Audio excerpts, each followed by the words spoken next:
Olá! Sejam todos muito bem-vindos ao podcast Reset 12. E nesse programa nós vamos discutir estratégias e técnicas para você literalmente transformar sua vida em apenas 12 semanas. Ou seja, resetar sua vida em apenas 3 meses. Muito prazer, meu nome é Felipe Soares. E eu sou a Cláudia Schatz. E no Reset de hoje a gente vai discutir um tema muito bacana e muito abordado em todos os lugares, que é a genética versus o estilo de vida. Hoje vem muita coisa boa por aí, hein?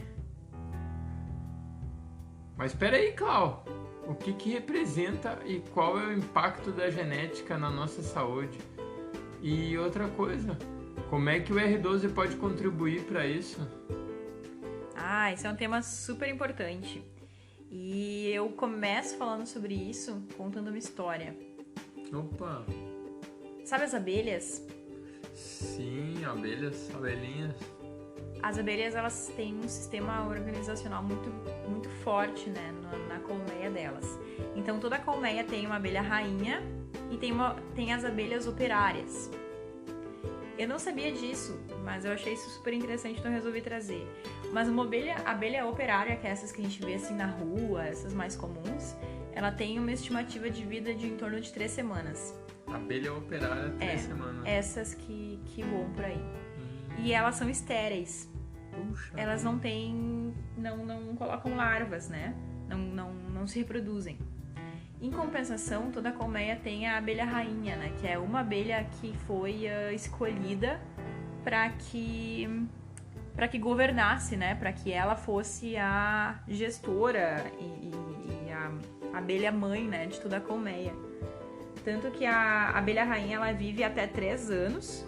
Puxa e vida. ela põe até 2.000 ovos por dia. Mas tanta diferença assim da abelha rainha pra abelha operária? Sim, tu sabe o que faz essa diferença delas? Não tô sabendo ainda, Clau. Eu achava, no meu mundo, que a abelha rainha, ela simplesmente nascia uma abelha rainha. Tipo, nasceu em berçouro e tal. É, praticamente isso. As outras não. As outras vão lá, precisam trabalhar. A abelha pai e a abelha mãe eram né, muito ricos, trabalharam ela era muito princesa, e tal. aquela coisa toda. Não tem nada a ver. Não? Na verdade, é assim, como toda colmeia tem uma abelha rainha, a abelha rainha a atual, quando ela tá em fase de morrer, ela pede para as abelhas enfermeiras, que chamam, pelo menos é assim que eu pesquisei, abelhas enfermeiras, elas vão e pegam uma larva que nasceu há pouco, dos ovos que a abelha rainha colocou, e pegam uma daquelas larvas, e aquela larva escolhida lá, esporadicamente, ela começa a ganhar uma geleia real. Já ouviu falar da geleia real? Já ouvi, Clau, ouvi sim, e é até interessante que quando eu era pequeno, a minha avó materna, ela adorava mel, adorava. E era muito engraçado que ela comprava um mel, eu não sei se tem no país inteiro, mas aqui no sul pelo menos, era um mel chamado Caro, com K, não sei se já ouviu falar. A minha avó tem vidros disso, mas eu nunca comi. Era muito boa. Eles falavam que aquilo lá era tal de geleia real. E eu não sei se era pela embalagem, não sei se era pela mística da voz ou o que, mas realmente tinha um gosto diferenciado, era muito saboroso, muito mesmo, era muito gostoso. E a gente botava na fruta, botava ali em chás que a avó adorava fazer, principalmente antes da gente dormir, botava aquela colherinha de mel e parece que era pegar com a mão, assim, sabe, tapar os olhos, assim, era muito bom pra dormir, pra tudo. O chazinho acalmava mesmo, era muito gostoso aquele melzinho. Com certeza, era mais feito pela avó, né? É verdade. Mas a geleia real, ela é um tipo de mel, né? Eu nunca comi, na verdade, mas eu sei que ela é um tipo de mel que nem esse que tu falou, né?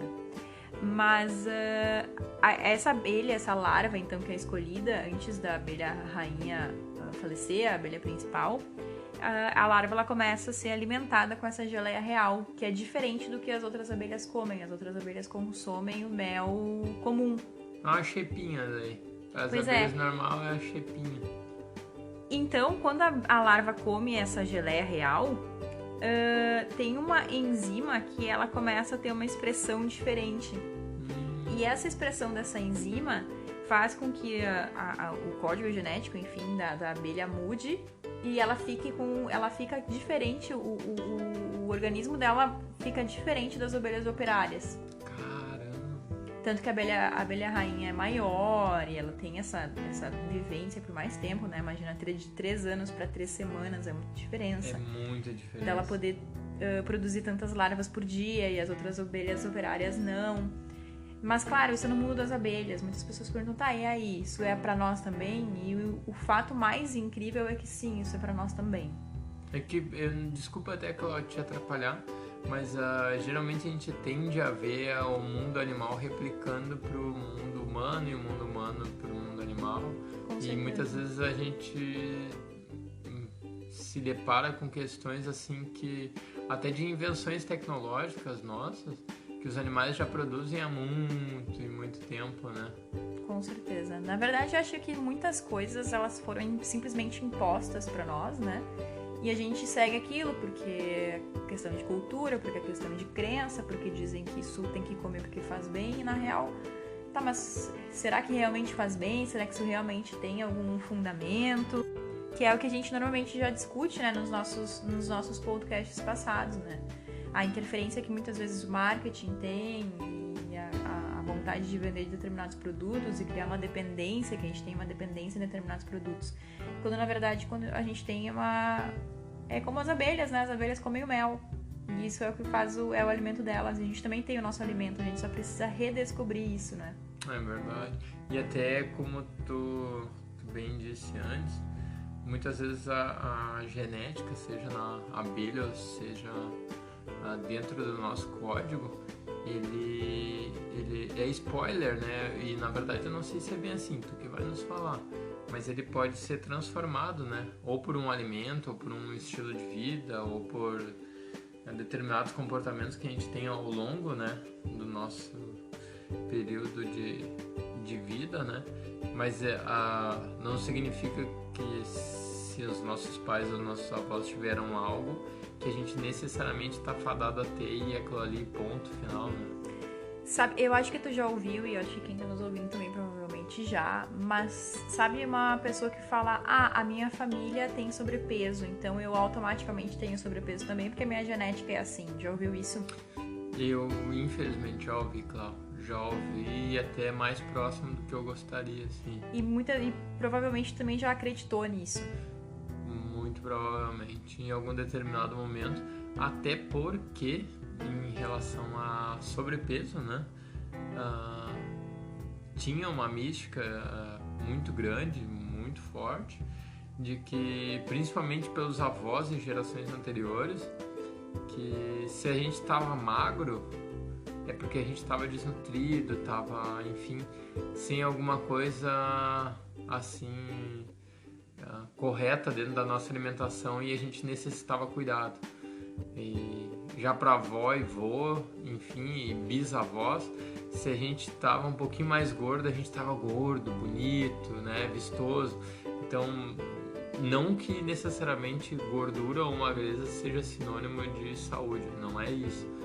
Mas foi imposto durante muito tempo que se a gente está de determinada forma, a gente está com o corpo adoentado, né? E não significa isso, né?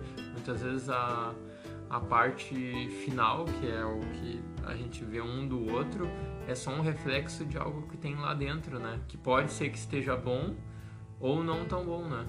Mas tu sabe que agora que eu tô falando sobre isso, eu sei porque por esses fatos históricos.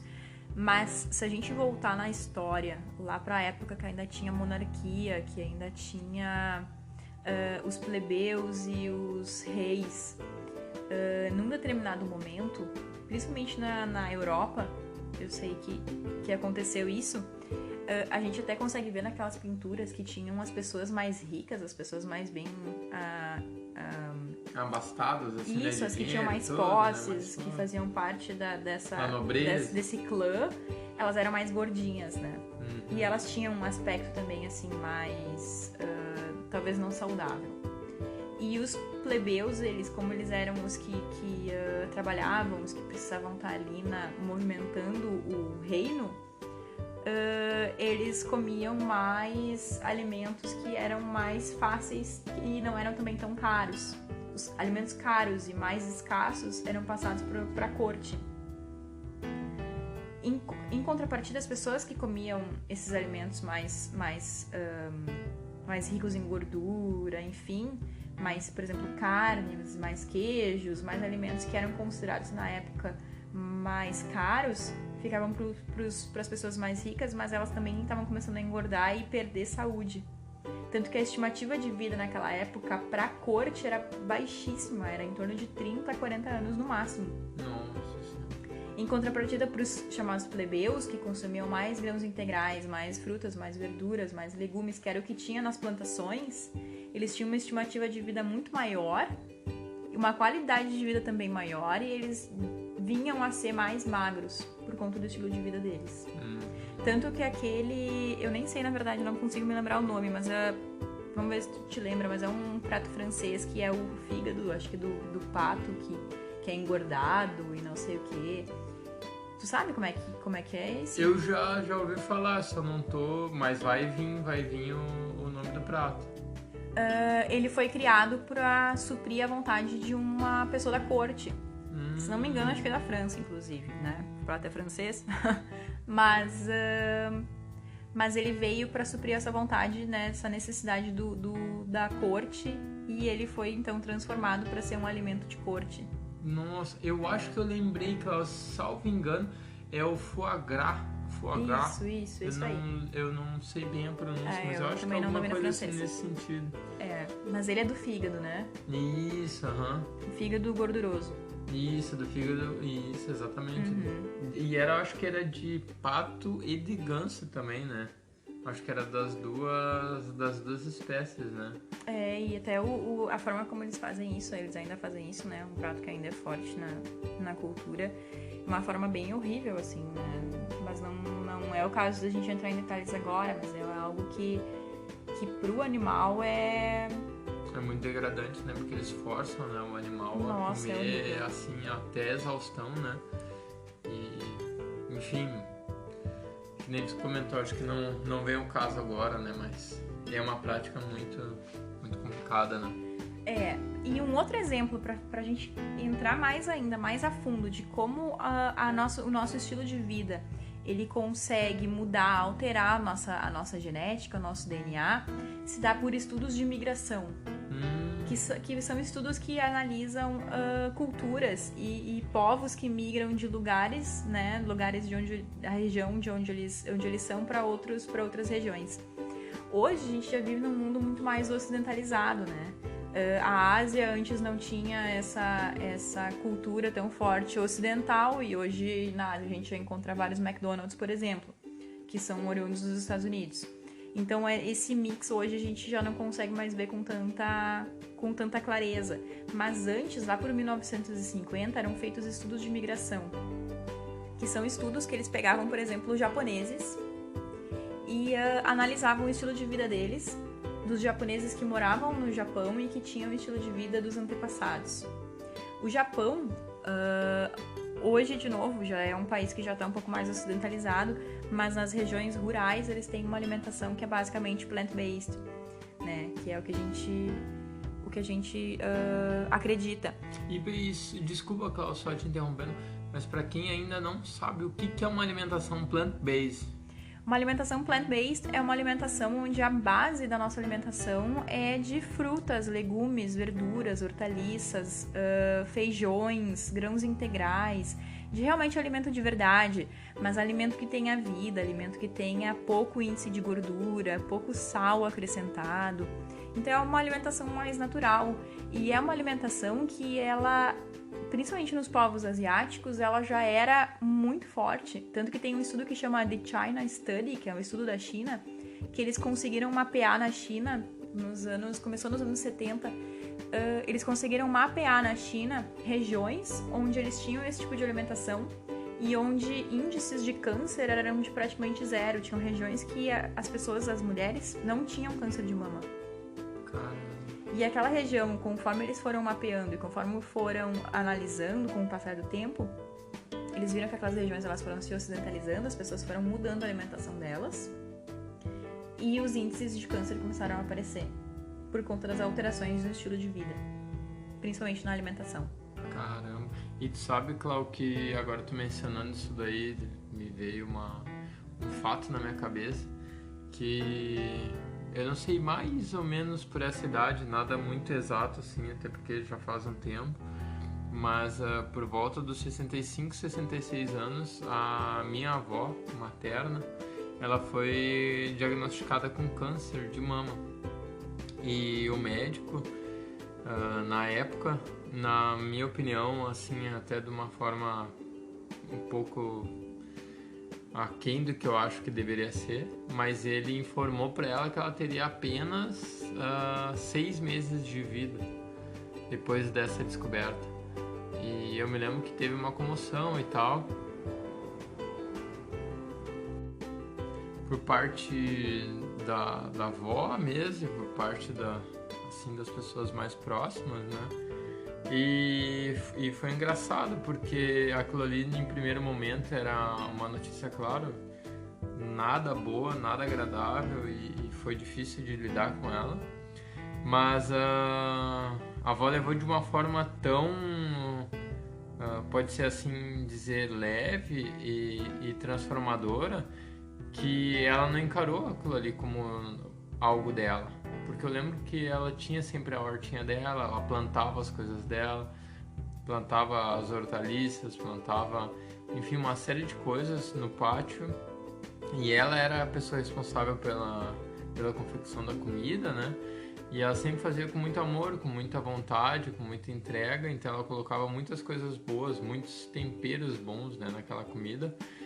E, enfim, até para não me alongar muito, mas esses 6 meses se transformaram em aproximadamente 15 anos.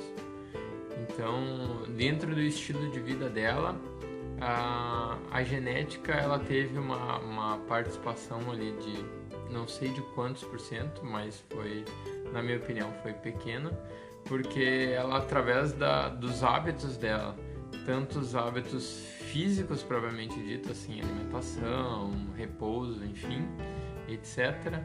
E mais os mentais, que foi o diagnóstico encarado como uma nova oportunidade, uma nova releitura do que ela estava fazendo com a própria vida e com os próprios atos, que esses 6 meses aí não significaram nada para ela, significaram só, é um momento para te rever, ver para onde que tu quer ir, ver onde que tu estás e o que tu gostaria de dar valor a partir de agora na tua vida. E eu acredito que ela tendo feito isso, ela modificou internamente os genes dela, modificou aquela propensão, enfim, aquilo tudo que o médico viu através dos exames e através da expertise dele em fazer leituras daquilo que estava apresentado, ela conseguiu de uma forma ou de outra transformar aquilo lá dentro dela e dar um novo significado para a genética dela e para a vida dela e perdurar e poder viver mais aproximadamente 15 anos muito bons, muito bem vividos. Com certeza. E é incrível como o nosso poder mental, quando casado de forma a se aliar na nossa mudança de alimentação, mudança do estilo de vida, como isso se torna uma blindagem, né? A gente de fato fica blindado. Então aí também a importância da gente, além de mudar hábitos alimentares, que já é uma coisa muito boa para o nosso corpo, mudar com isso também pensamentos, né? E é o que eu sempre repito, o problema às vezes é a solução, né? Não é verdade. Às vezes a gente precisa passar por alguns momentos assim para dar mais significado para nossa saúde, mais significado para nossa vida e ver que de fato a nossa saúde, o nosso bem-estar está nas nossas mãos. E falando sobre como a nossa mudança de vida, né, pode de fato mudar o nosso organismo, a nossa disponibilidade a doenças. Isso tudo foi mostrado num estudo que foi bem interessante, ele chama Gene Expression Modulation by Intervention with Nutrition and Lifestyle. Opa, nome bacana, né? Começamos bem. Que é praticamente uma modulação da expressão, né, dos genes através de intervenções na nutrição e no estilo de vida. Onde eles pegaram homens que estavam com câncer de próstata e eles analisaram, né, esses homens, eles fizeram biópsias neles antes de entrarem no estudo e depois. E esses homens foram submetidos a 3 meses de mudanças no estilo de vida deles, incluindo uma dieta plant-based, né, uma alimentação plant-based, que é essa que a gente citou, né, a base de vegetais, alimentos integrais, frutas, verduras. E nesse estudo, como era um estudo controlado, né, eles não receberam nenhum tipo de quimioterapia e nem radioterapia. E eles foram observados, né, durante todos esses 3 meses. E durante esses meses foram observadas várias mudanças na expressão gênica, na expressão genética, né, de vários genes presentes no corpo de cada um deles. Mas assim, para resumir o resultado desse estudo, dessa análise, eles viram que genes, né, que a parte do DNA, foi estimulada na questão de prevenção a doenças, e oncogenes, que são genes que promovem câncer de mama, câncer de próstata, por exemplo, foram suprimidos. Eles muitos deles foram desativados. Então, ao invés do câncer continuar evoluindo, através de mudanças no estilo de vida deles, eles foram desativados e muitos deles começaram a regredir. E 3 meses, que são 12 semanas, né? É um período, de fato, que a gente dá para o nosso corpo para ele realmente ter esse tipo de mudança, para ele realmente mostrar para nós que ele está tendo esse tipo de mudança, quando é uma mudança contínua, né? Constante. Então, aí também a importância, e por isso que a gente prioriza no Reset 12 esse acompanhamento, né? Esse acompanhamento semanal e durante também 3 meses, para que a pessoa, de fato, né, os nossos alunos, de fato, consigam ter essa constância, consigam ter esse apoio, e que a pessoa que eles entraram antes vai ser uma pessoa organicamente também diferente da que eles vão sair. Exatamente, que eles não fiquem reféns ou presos, né, a uma folha, a pesagens, a dietas mirabolantes, e nada de errado com esses modelos e com essas formas, né, de delimitar uma porção X para isso, outra para aquilo, mas eu acredito que isso daí não é sustentável ao longo do tempo, né? E como a gente preza por saúde e uma qualidade de vida diferenciada, nada melhor que a gente viver de uma forma natural, né? Encarar os dias de uma forma natural, até porque o nosso corpo ele foi feito para trabalhar em harmonia, né? E ser o nosso aliado dia a dia. E quanto menos peso a gente colocar nisso, em ter que seguir protocolos e receitas, ou enfim, algo tão mirabolante, quanto mais simples for, quanto mais claro o caminho for e mais a gente conseguir se apropriar disso, melhor, né? É isso aí tá a importância, né, da gente ter a nossa saúde, a nossa vida nas nossas mãos, né? E também de já fazer uma mudança, uma reeducação, onde a gente não precisa, que nem tu falou, ficar refém de anotações, refém de posso, não posso, refém de essa porção aqui que eu posso comer, não posso comer mais além disso. E o mais legal é que numa alimentação natural, uma alimentação plant-based, né, a gente não, na verdade a gente nem entra nessa questão de limitação de alimentos, porque são realmente alimentos que promovem tanta saúde para o nosso corpo, que trazem tanto bem para o nosso corpo, que não faz nem sentido a gente limitar. E quando eu falo isso, algumas pessoas perguntam: mas eu quero emagrecer, como é que eu vou emagrecer se eu não limitar alimentos? Só que aí entra a importância dos alimentos que a gente consome, né? E do que eles de fato trazem de nutrição, de benefício para o nosso corpo.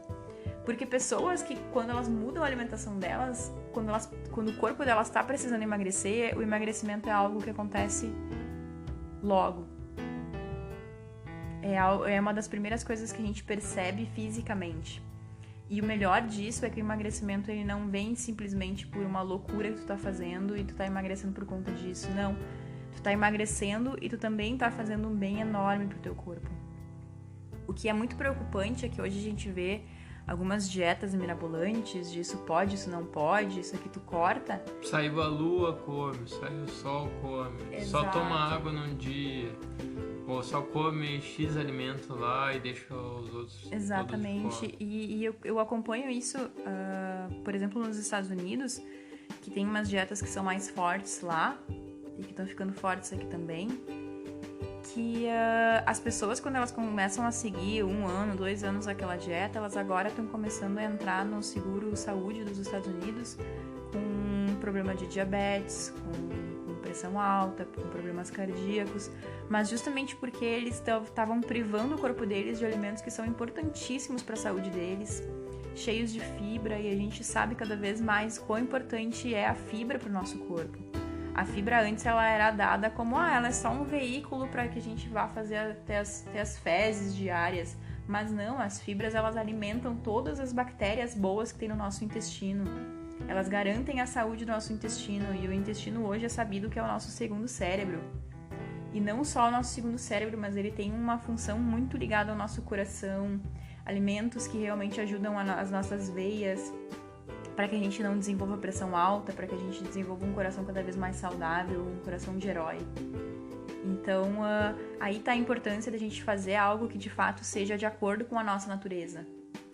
E a nossa natureza é de comer alimentos que são da natureza, de comer frutas, de comer verduras, de comer tubérculos. Tubérculos são batatas.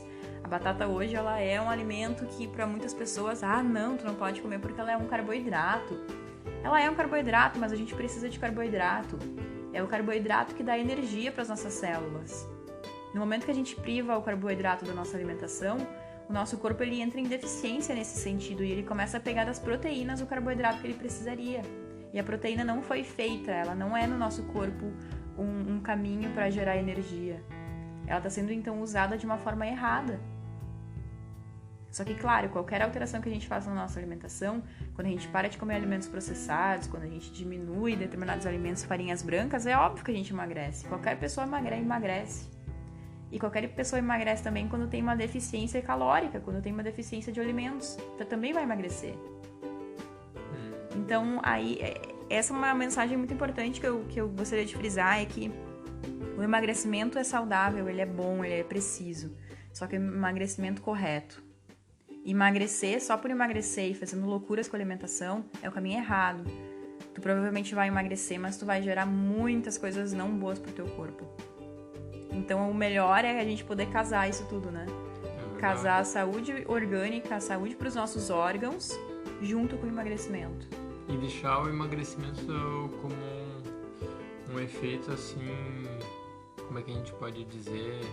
Só um efeito colateral, né? De estar saudável, de estar bem, de estar comendo e estar ingerindo aquilo que é necessário pro corpo, né? E é isso daí, só um efeito colateral, vem naturalmente, né? Com certeza, e vem a força nos músculos, vem a parte de energia junto. Então, o mais impressionante disso é que é uma alimentação que ela já é a nossa natural, que hoje a gente precisa reaprender o natural. É verdade. Porque nós, os seres humanos, somos os únicos animais na Terra que não sabem o que é para comer. Todos os demais sabem. A gente se perdeu nesse sentido. É engraçado, né? Que o leão... Isso é engraçado, né? O leão não, vamos pegar até o cachorro, né? O cachorro, que ele tá tão próximo a nós, né? Se ele tem dor de barriga, o que ele come? Grama. E qual é o alimento, assim, que é pra ser o do cachorro? O cachorro agora tem uma grande discussão em relação a isso, né?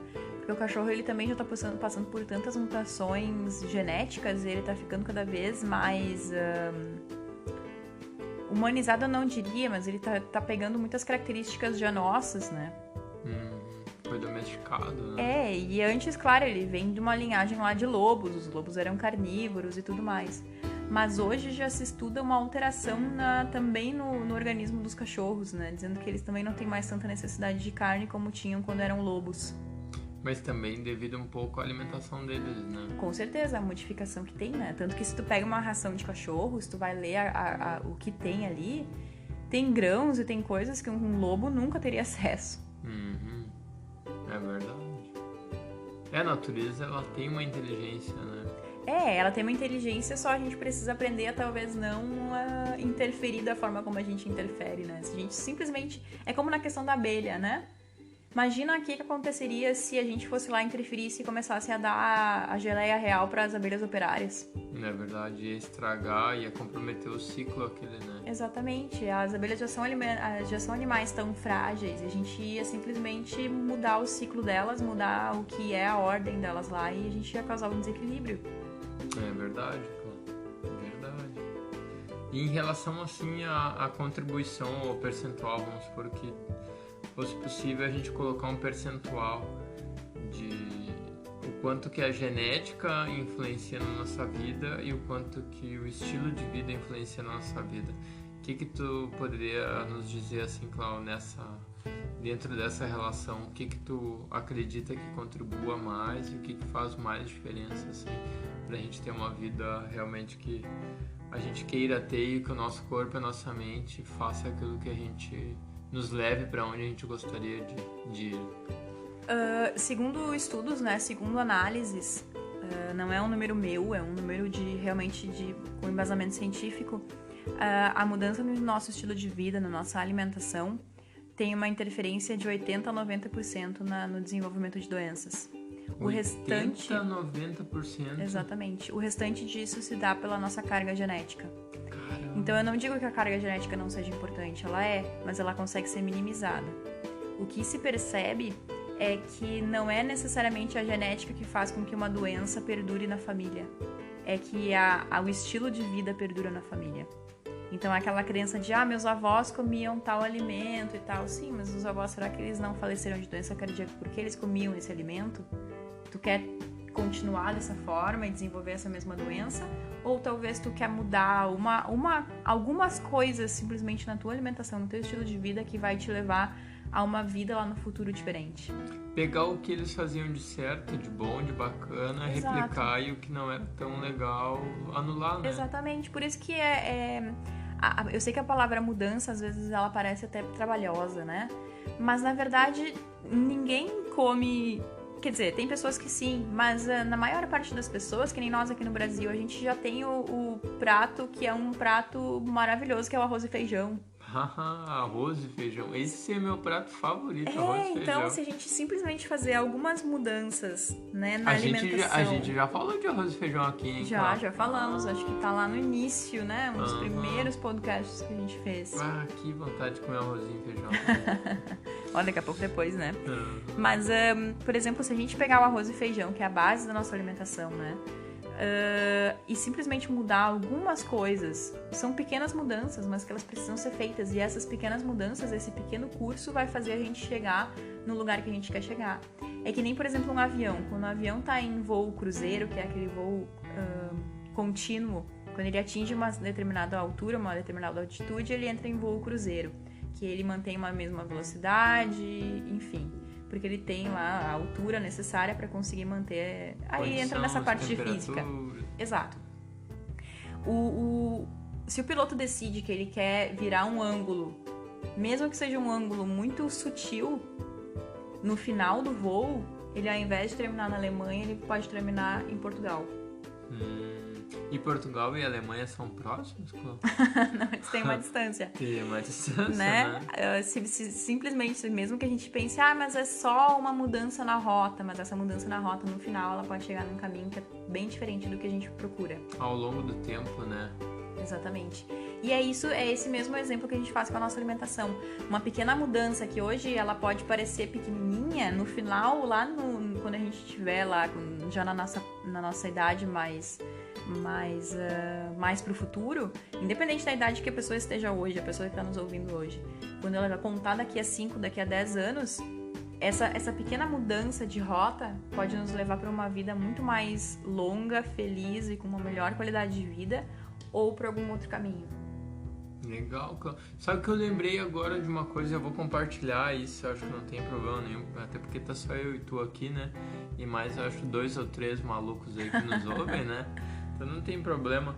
Mas agora eu lembrei, sabe do que, Cláudio? Da minha professora Nilza, do prézinho. Ela me ensinando a turma inteira a escovar os dentes. E conforme tu ia falando, veio, parece um filmezinho assim na minha cabeça. E eu imaginando eu não passando por essa situação. Olha só, eu no pré, provavelmente eu tinha ali uns 5, 6 anos de idade, alguma coisa assim nesse sentido. E se eu não tivesse aprendido, não que eu aprendi tudo com ela, né? Mas ali me marcou porque foi uma lição dentro da aula do prézinho, de como escovar os dentes. Mas eu imagino se eu não tivesse feito essa pequena mudança, que eu acredito que nos primeiros dias eu escovava os dentes ali uma vez no dia ou 2, não sei bem, até porque faz um tempinho, né? Mas se eu não tivesse feito essa pequena mudança, esse pequeno ajuste na rota, hoje como será? Isso é uma coisa que veio flashback, veio assim uma imagem na minha cabeça.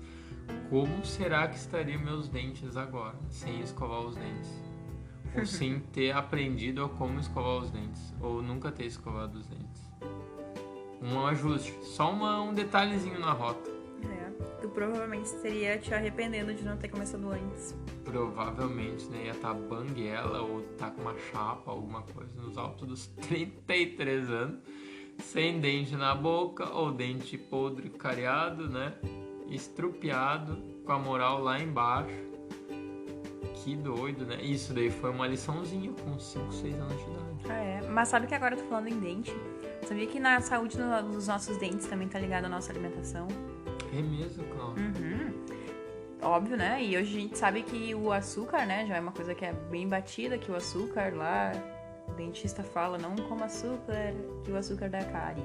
Sim, o açúcar da cárie, né? Ele torna o pH da nossa boca ácido e o ambiente ácido é um ambiente propício para cárie, enfim.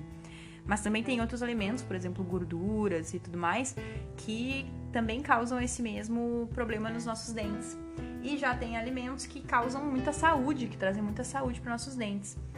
Exemplos são folhas verdes, principalmente mastigar folhas verdes, né? Muitas pessoas gostam de fazer suco e bater no liquidificador e coar.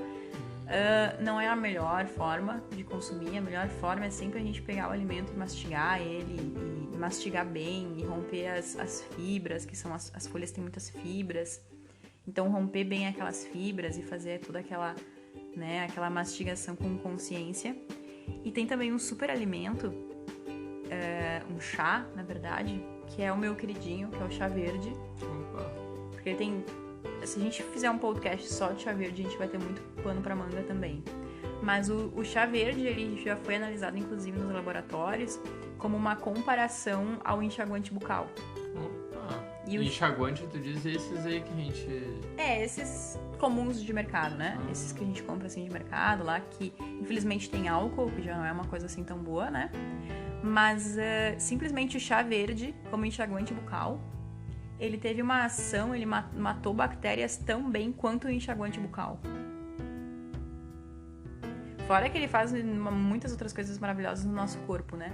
Então, se ele, como enxaguante bucal, ficar lá bochechando o chá verde por determinado tempo e depois cuspindo fora, ele já tem um efeito nos nossos dentes, ele já consegue matar bactérias, ele já trabalha na saúde das nossas gengivas. Imagina quando a gente consome ele pra dentro do corpo. Nossa, deve ser muito interessante, né? No longo prazo. Acho que eu vou anotar aqui pra gente fazer um podcast só do chá verde. Vamos pedir pro pessoal, se alguém quiser falar, na verdade ouvir mais sobre o chá verde e os benefícios, deixa um comentário pra gente, que a gente vai se aprofundar mais nesse Isso aí, isso é uma ótima. E também sobre outros assuntos, né, que tem interesse que a gente desenvolva, a gente também vai ficar bem feliz de receber o feedback de vocês. Poder contribuir e ajudar, né? Exatamente. Mas é isso aí. E, assim, pra já ir encaminhando pro encerramento, acho que a mensagem que a gente pode deixar, né, é que qualquer que seja a nossa herança genética, qualquer que seja aquilo que nossos pais nos deixaram, que os nossos avós nos deixaram, por exemplo, de cargas, de doenças, enfim, aquilo que a gente come pode afetar os nossos genes com a nossa saúde. Então, o poder, ele tá principalmente nas nossas mãos e nos nossos pratos, né? Então, realmente vale a pena aquele exercício de que tudo que tu vai colocar para dentro do teu prato ou para dentro do teu corpo, pensa se aquilo tá de fato fazendo bem para ti. Pensa se tu tá desviando um pouquinho da tua rota ou se tu tá te mantendo na rota para chegar onde tu quer chegar. Eu sei que isso às vezes pode parecer para algumas pessoas um pouco extremo. Ai, mas tem certeza que tu não vai comer isso? Não quero dizer que nunca vai comer, eu não quero deixar as pessoas achando, ai, mas como que eu nunca mais vou comer tal alimento? Pode sim, mas eu acho que no momento que a gente tem uma alimentação que já tá legal, que já tá bem alinhada e que a gente também tá confortável com aquilo que a gente tá fazendo, a gente mantém a rota do nosso avião e a gente consegue chegar para onde a gente quer, onde a gente almeja. Boa, Cláudio. E até um spoiler aí dos próximos podcasts. Um dos temas vai ser sentimento. E o que o sentimento tem a ver com a alimentação. Boa. Segurem-se nas cadeiras, porque... A gente não vai passar por turbulência, mas vai ser um momento bem emocionante. É verdade, muitas místicas, muita história e muita reflexão sobre o sentimento e sobre a alimentação. Boa. Legal, Cláudio. Não sei se tu quer deixar algum recadinho, falar mais alguma coisa para quem tá nos ouvindo. Acho que o recado já foi dado, né? Vamos colocar cada vez mais coisas boas para dentro do nosso corpo, seja de pensamentos, de sentimentos, de alimentos, tudo são mentos. São momentos, né? São momentos que decidem, né? Exatamente. O futuro e a direção das nossas vidas, né? Exatamente. E deixar uma reflexão, né? Pensa para onde o teu avião tá te levando. Se é pro lugar que tu quer chegar, ou se daqui a pouco ele tá tomando uma rota que tu não deseja. Então é pensar no avião de cada um, né? Fazer essa reflexão é bom.